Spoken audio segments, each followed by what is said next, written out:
In an Igbo household, there's one chore you'll never see done after the sun goes down: sweeping the floor. Not because the dirt can wait, because grandmothers say the broom can sweep away more than dust once night falls. Picture this. A young girl, maybe 8 years old, finishes dinner and reaches for the broom out of habit. Her grandmother's hand catches her wrist before the bristles even touch the ground. "Not now," she says. "Not at night." The girl doesn't understand. The floor is messy. Isn't that the whole point of a broom? But her grandmother's face isn't joking. So the broom goes back in the corner, and the crumbs wait until morning. This belief comes from Igbo tradition in southeastern Nigeria, and it's tied to something deeper than cleanliness. In Igbo cosmology, day and night aren't just about light and darkness. They're about which world is active. Daylight belongs to the living, but night is when the spirit world draws closer. Ancestors, unseen forces, and the restless dead are believed to move more freely once the sun sets. And a home, in this worldview, isn't just walls and a roof. It's a living space that holds blessings, luck, and the quiet presence of those who came before. So what does sweeping have to do with any of that? Think about what a broom actually does. It gathers things up and pushes them out the door. During the day, that's harmless. You're just pushing out dust. But at night, elders believe the boundary between what's material and what's spiritual gets thin. Good fortune, prosperity, the blessings that settle into a home like dust settles on a shelf. These are believed to move about at night too, unseen, mixing with the ordinary dirt on the floor. Sweep at the wrong moment, and you might sweep out something you can't get back.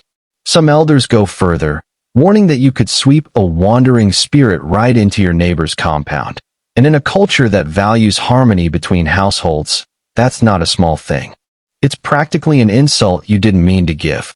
There's also a quieter, more practical layer underneath the spiritual one, the way there often is with old beliefs. Compounds in Igbo villages were traditionally lit by nothing but firelight or moonlight. Sweeping in the dark meant you couldn't actually see what you were sweeping. A dropped coin, a lost bead, a small child's toy, swept into the night and gone.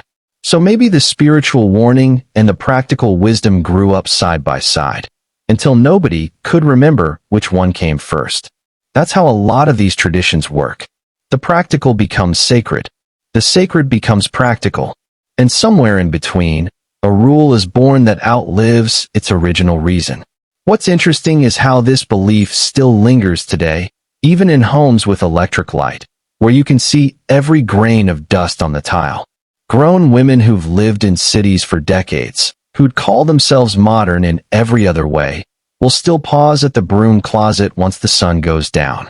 Not necessarily because they're afraid of spirits sweeping through the parlor, but because their mother did it, and her mother before her.